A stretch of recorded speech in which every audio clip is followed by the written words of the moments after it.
ఈ వానరం చేసే చిలిపి చేష్టలు చూసి అక్కడున్న వారంతా ముందు ఆశ్చర్యపడిన తర్వాత సంతోషపడ్డారు. ఈ ఘటన ఏలూరు జిల్లా జంగారెడ్డిగూడెం జిల్లా పరిషత్ పాఠశాలలో జరిగింది. అక్కడున్న విద్యార్థులతో సరదాగా ఆ కొండముచ్చు ఆటలాడి వారితో కలిసి భోజనం చేసింది. అంతేకాక ఆ కొండముచ్చు అక్కడే ఉన్న ఓ వాహన అద్దంలో తన అందాన్ని చూసుకుని మురిసిపోయింది. ప్రస్తుతం ఆ కొండముచ్చు చేస్తున్న వింత చేష్టలు వీడియోలో వైరల్ అవుతున్నాయి.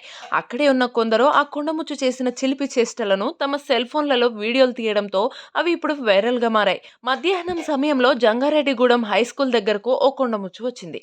ఆ సమయంలో విద్యార్థులు భోజనం చేస్తున్నారు. అయితే ఆ కొండముచ్చు భోజనం చేస్తున్న విద్యార్థుల దగ్గరకు వెళ్లి కూర్చుంది. ఓ విద్యార్థి తన పళ్ళెంలో ఆహారాన్ని దానికి పెట్టాడు. కాస్త ఆహారం రుచి చూసిన కొండముచ్చు విద్యార్థితో కలిసి తాను కూడా అదే పళ్ళెంలో తినడం ప్రారంభించింది. ఓవైపు కొండముచ్చు, మరోవైపు విద్యార్థి ఒకే పళ్ళెంలోని ఆహారాన్ని పంచుకుని పోటీపడి మరీ తిన్నారు. దాంతో చుట్టుపక్కల ఉన్న విద్యార్థులంతా అక్కడికి చేరుకుని దాని కోతి చేష్టలను చూసి ఆనందించారు. తర్వాత కొండముచ్చు ఓ దిమ్మ మీద కూర్చుని విద్యార్థులతో కలిసిపోయింది. విద్యార్థులు కూడా ఏ మాత్రం భయపడకుండా దాని శరీరంపై నిమురుతూ దానితో కలిసి ఆటలాడారు. అలా విద్యార్థులకు కొండముచ్చుకు మంచి స్నేహం ఏర్పడింది. ప్రస్తుతం దీనికి సంబంధించిన వీడియోలు వైరల్ గా మారాయి. అట్లాగే పెన్షన్స్ రాకపోయినా కూడా మీరు సంప్రదించవచ్చు, మేము కూడా సహాయం చేస్తాము. అందుకోసం ఈ